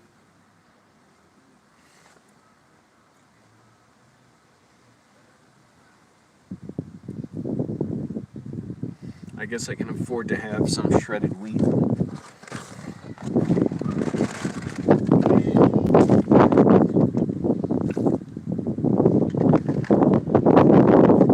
Man, I'm trying not to be super dehydrated at night. So I drink, a decent amount of water, and I fill up like 3 or 4 water bottles. Don't go through water bottles so fast I can't afford it.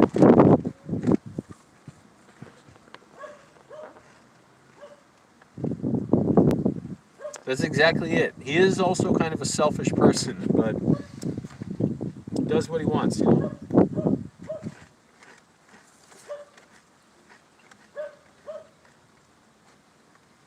And yet, I'm sure the day I have a movie premiering in Virginia, if he's there, he'll respond in 1 minute to my email saying, hey, here's the invitation. Why don't you come to my movie premiere?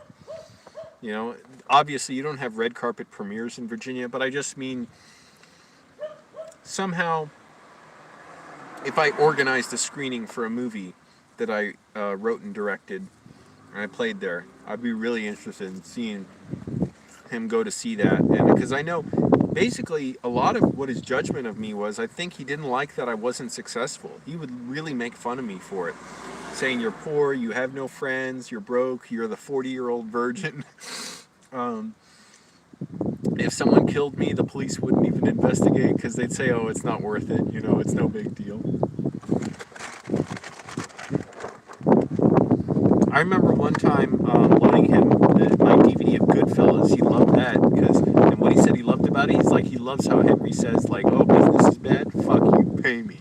He's like, oh, place got flooded, fuck you, pay me. Oh, lenders aren't paying you back or something, fuck you, pay me. He loved that about it.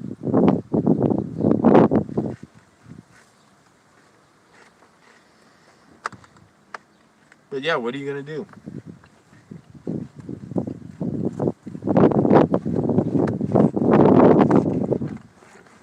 would love to have him, be in videos, but maybe he's too unique for videos. Like, he just will not be on them. Absolutely hates anyone taking his pictures. Never let anyone take his picture.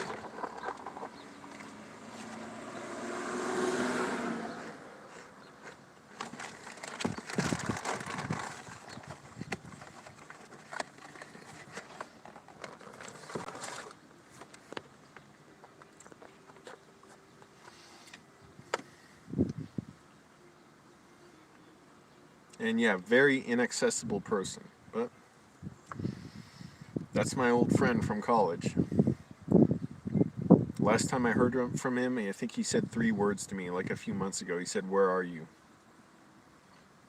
When I said, "Hey, can you help me out? Like, can you loan me some money?" Even though I was pretty positive, like I was sure he wouldn't loan me anything, but I kind of, whenever I'm talking to him, I'm also trying to get some reaction from him. Not a negative reaction, just get him to say something to me. So I said, "Hey, my dad died, I'm in LA, I don't have money, I got sick, can you loan me some money or something?" And he said, "Where are you?" I said LA, and he never responded, which is fine. Sounds like the cops are after him. No, I don't think so. Because he's very easy to find. It's not like, he's in hiding.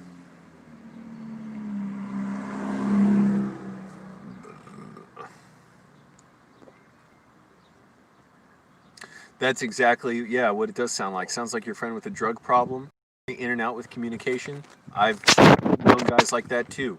And with alcohol problems. Very much like that. And it's sad to see the strain on the friendship go as it like gets, it's like the communication gets narrower and narrower and the person is more and more unresponsive until you're like, what the fuck? Like, this thing has taken over their lives. I don't think this guy's doing any drugs. He's just an extremely difficult person to be around. And again, the crazy thing is, he would say all the time, "I'm his best friend." And I'm like, how fucking sad is that? Or he would say that too. He'd be like, "Man, that is so depressing."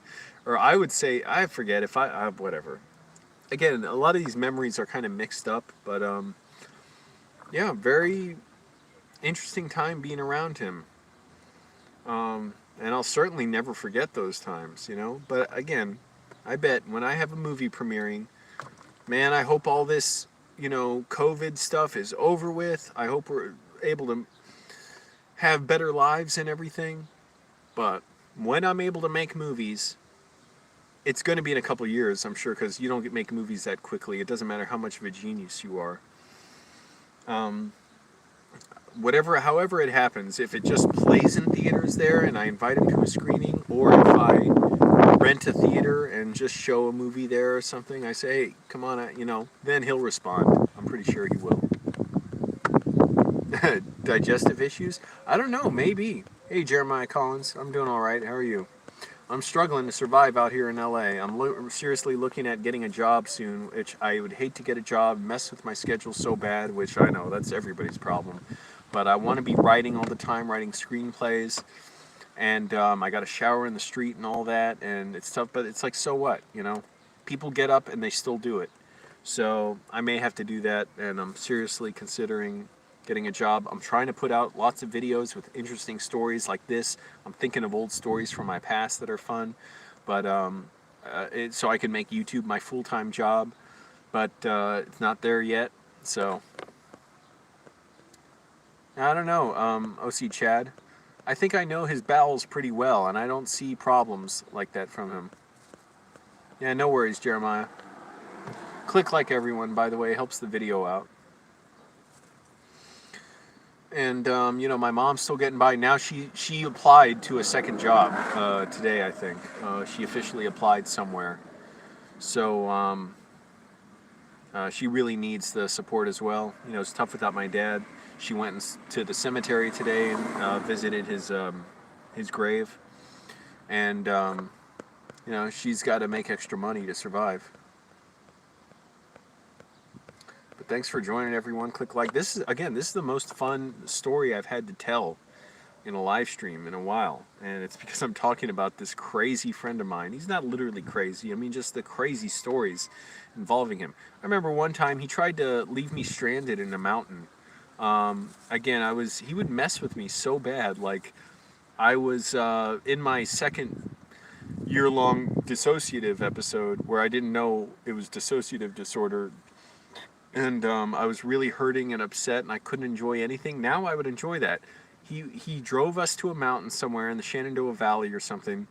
We walked up it, and he tried running down back to his car. And I guess he would have stopped and let me get in the car, but I was so upset. I was like not just him leaving me, trying to ditch me, but the fact that I was so dissociated, I couldn't enjoy life. I didn't know what was wrong with me. I was freaked the hell out.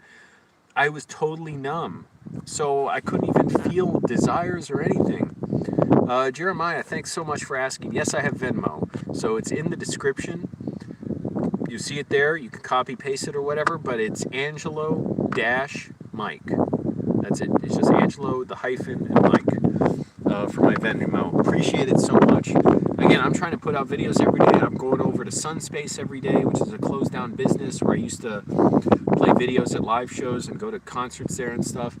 The owner's so nice. I worked with him a lot on stuff, and he lets me go over there. He's fine with it, where I'll charge my phone there, I'll write my screenplays, I'll edit videos there, occasionally shoot videos. I can heat up ramen noodles there and tea because there's an electric tea kettle there.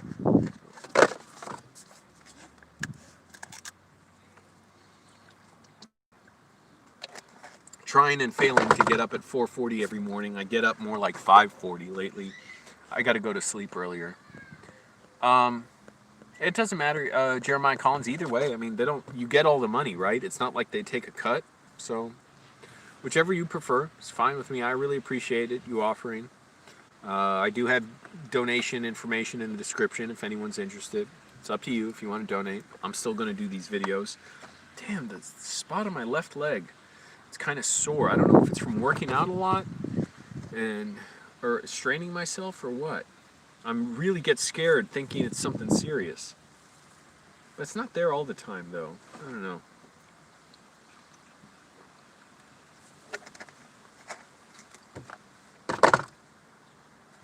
Yeah, there's no, like, tumor or anything.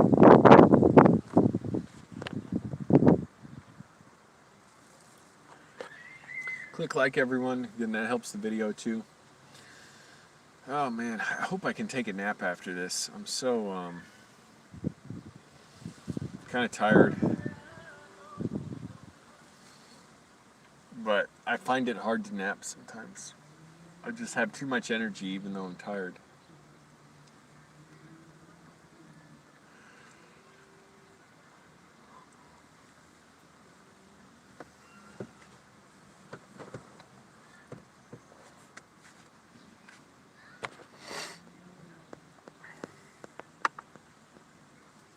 Yeah, Bob and Brad are good. I've actually learned quite a bit from them. The Epley maneuver, I don't know if I learned that from them, but they do have it on their channel, I think. Jeremiah Collins, I got the notification of your donation. Thank you so much. That's really cool. Yeah, I appreciate it a lot, man. That's going to go a long way for me. I'll probably spend that money at the food bank. But Bob and Brad are great, yeah. I did learn also when I was having really bad shoulder pain. I was having a pinched nerve in my shoulder, and it was most likely from looking down at my phone too much. And I couldn't exercise for like 3 weeks. I couldn't even do squats. I was hurting so bad. And I looked it up, and they had exercises to treat it. So basically, it was stuff like try and make your shoulder blades touch in your back. They'll never touch, but try and make them, and tuck your chin in like this. And I had that problem again a few months ago after the quarantine started. And so I was hurting. I couldn't do burpees because it was just hurting way too bad. It would inflame this nerve pain. So I would do this for a while, and after like 2 weeks, I was recovered and able to do them. And so now I've been doing burpees regularly for months. It's so weird to think how different the beginning of the quarantine was from now. Now I'm like totally used to it. Hey, James. Thanks, Jeremiah. I appreciate it a lot. What are you doing for work, Jeremiah, if you don't mind saying?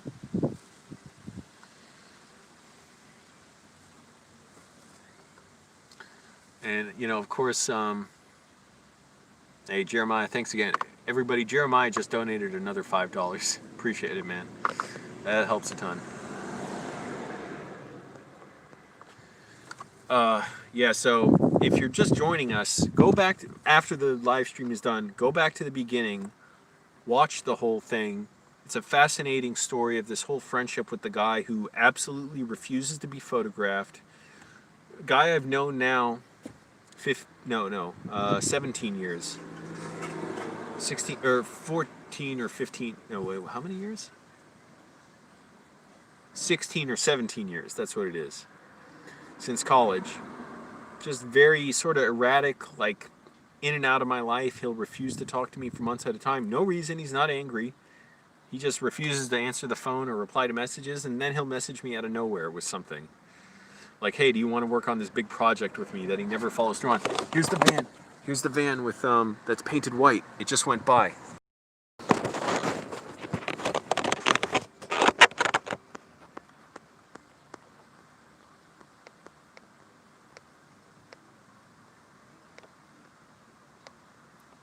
$20 a day? What are you talking about? You'll donate $20 to me a day?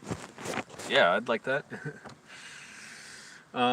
So yeah, I'm trying to make videos as much as I can. Like, I'm working as much writing screenplays with the idea that if down the line when they're good enough, because you know, you write a draft, you may have to write 30 or 40 more drafts.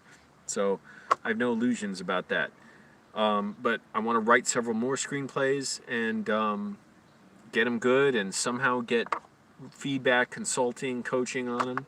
And when they're really good, try and raise the money to direct them myself, or see if I can somehow get them produced somewhere, you know, with a director who I feel will do them right and really improve them.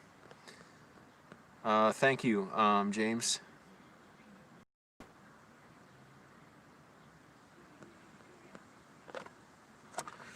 Yeah, my left leg is just sore. I don't know. I think it's from exercising and just wearing myself out. I'm not sure. It's not like really strong pain, it's just kind of an ache. And it's only when I kind of extend my leg. I don't know how other people's bodies take it, where they work out way harder than me. And it's like, how are your, I don't know, I guess it's partly supplements and diet, because I fucking am worn out a lot from it. I'm not complaining about it, I'm not tired. Like, I can work out pretty well, but it's like, I don't know. If I'm prone to injuries or what, just my leg's just hurting, like my thigh, my left thigh, on the left side specifically, like outer thigh.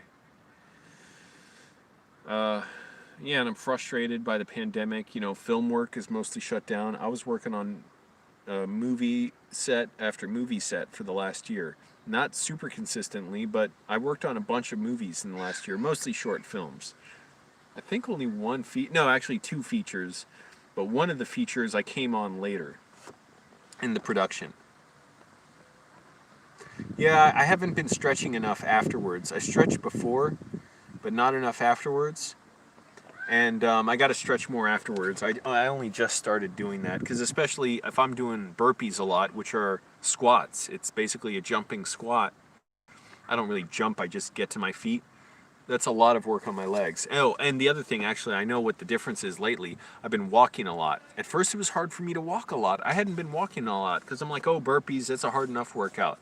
No, man, walking's a different exercise for your body. It helps me lose weight. It helps with my dissociative disorder. I'm going to eat some more protein right now. And I've been walking a lot every day, and I think that actually does it. That wears me out, too. And now I'm just like having a spell of goosebumps from thinking about my dissociative disorder. And my whole body tingling. I know my wrist is kind of sore from using my computer mouse a lot.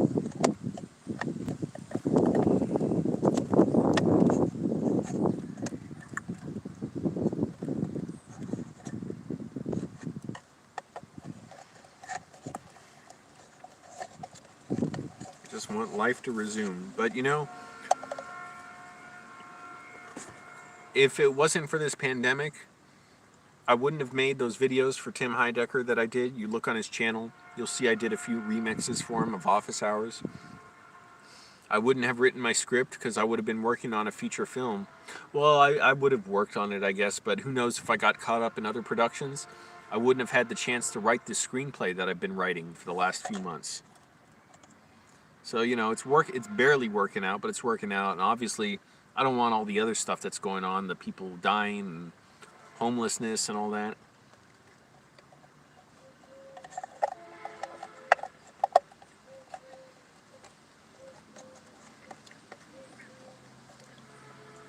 Just got to make the most of this time. But yeah, I know I need more protein. I don't know how to eat enough and not gain weight while I'm working out. I don't know how to do it. I know they talk about tracking your macronutrients and stuff. I tried looking that up. I don't know how the fuck to do all that. Maybe someday I'll comprehend it, but for now I can't get it. I don't want to show this.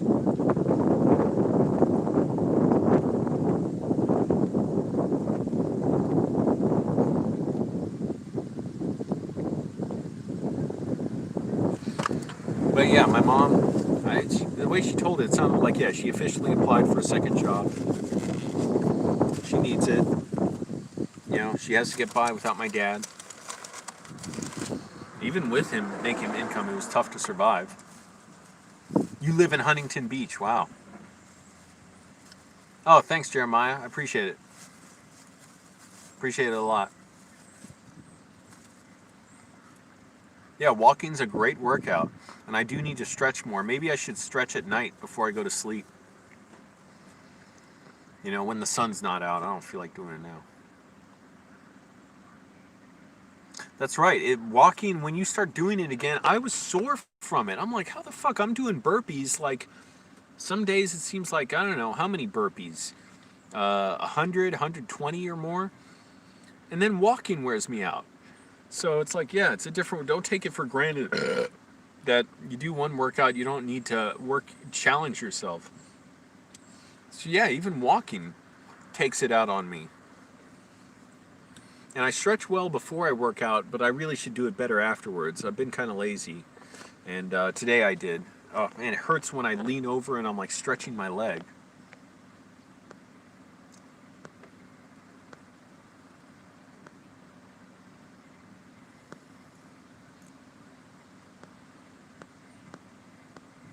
And also, walking, again, it's good for my dissociative disorder. It just helps me clear out my brain very, very slowly.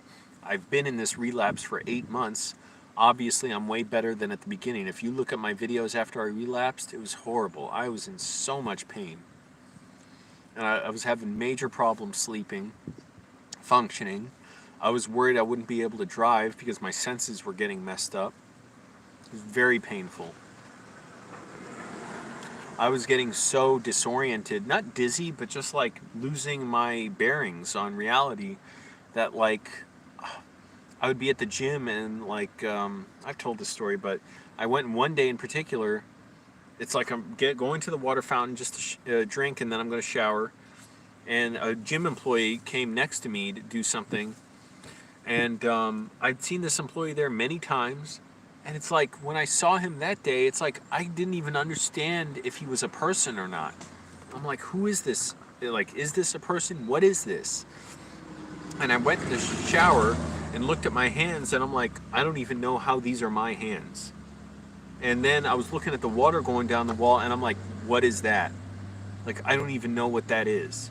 So that's how it can affect me. It sucks. It's such a garbage, waste of time disorder. But, I also got to make the most of it and realize I'm getting through something other people don't have the benefit of going through, meaning I'm having to go through something the next person couldn't, and even that is some kind of benefit, even though it's horribly painful and upsetting. I'm still going through it. Also, probably sitting in my car a lot doesn't help my legs. It tightens the muscles up, but that's not good for it. But yeah, it's just kind of sore, that's all. 63% battery. Cool.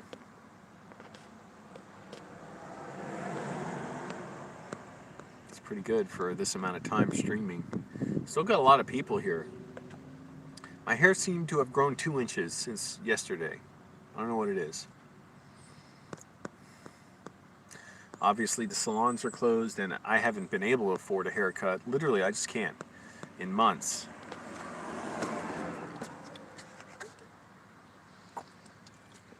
Also, got to drink enough water. I do tend to cramp up in my toes somewhat.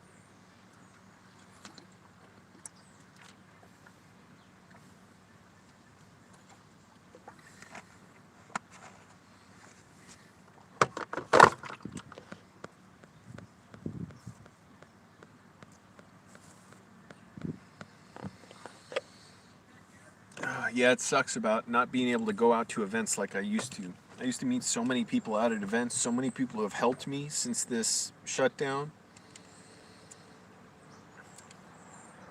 And now there's no events, at least in person. You know, you can go online and do stuff, but I'm so focused on my writing and everything. I want to get further in my writing before I start doing other stuff, you know? And this is kind of the perfect time to do that because now you can't go out and physically network so much. So it's a good time to be writing. I just wish I had the money to support it because even writing costs money. When you need to pay bills, you either need to rent a co-working space or whatever. Yes, I have sun space that I can use, but that won't be around forever. Whatever happens with it, I don't know anything. I don't have any inside information. I just know that, you know, it's if this shutdown lasts 12 months, I don't know if it'll be around then. So, you know, at a certain point, I'm going to have to, and the libraries are closed. They're going to stay closed for a while. So I'm going to have to figure out, you know, how to make enough money to maybe get a co-working space. It's like renting not even an office. It's like a desk and an outlet, and you can use the bathroom, and maybe you can use a lounge or something there. Only certain hours. You got to pay more if you want 24-hour access. Have I ever been told I look like Clark Griswold? No, I haven't. Hi, Angelo. It's Danielle. I don't know who Danielle is. What? Even though it says your name is Elena, I forget. Did you tell me you use your like mom's account or something, or you use your daughter's account to comment? I can't remember, but anyways, no, I have never been told I look like Chevy Chase. I probably look more like him now with the longer hair because he always had longer hair.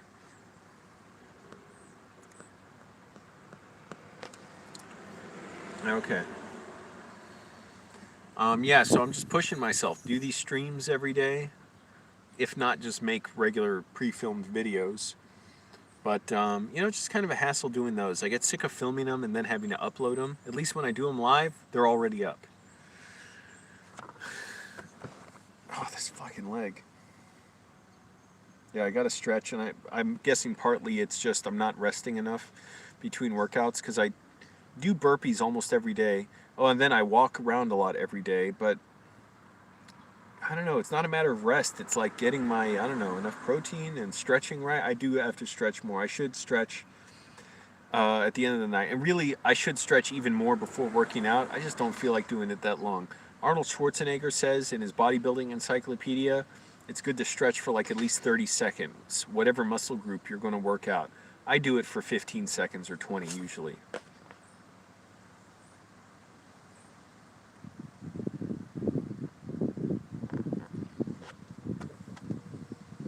I very well, I very possibly do walk 3 miles a day or more, because I'll walk around for like an hour or 2 hours, like, you know, in the morning and then maybe the evening.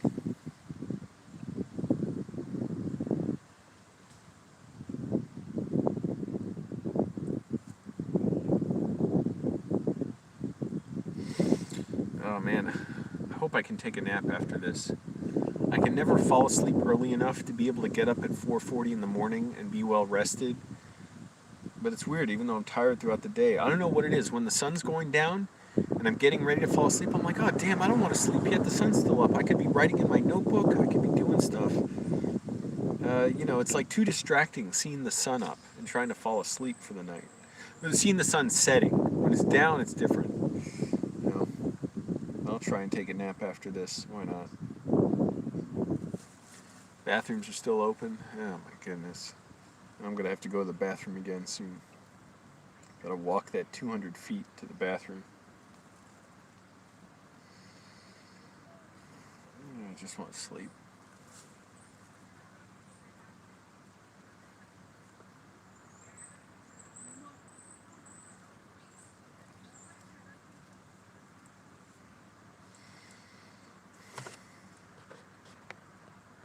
All right, OC Chad. Thanks for joining. I should get going soon, really. I've been streaming almost 2 hours. That's plenty. I could go another 3 hours if I really wanted, but that takes a lot of energy out of me. I am going to try and nap now, I think. It's getting to me, the idea. Thanks, everyone, for watching, for clicking like, for listening to this whole story. It was a fun story to tell, and maybe I'll see this guy someday. I'm not going to try and put him on video or anything without his consent. But Jeremiah, thank you, I will. It's either going to go to food or gas, either one. That's all it's going to. All right, everybody. Bye.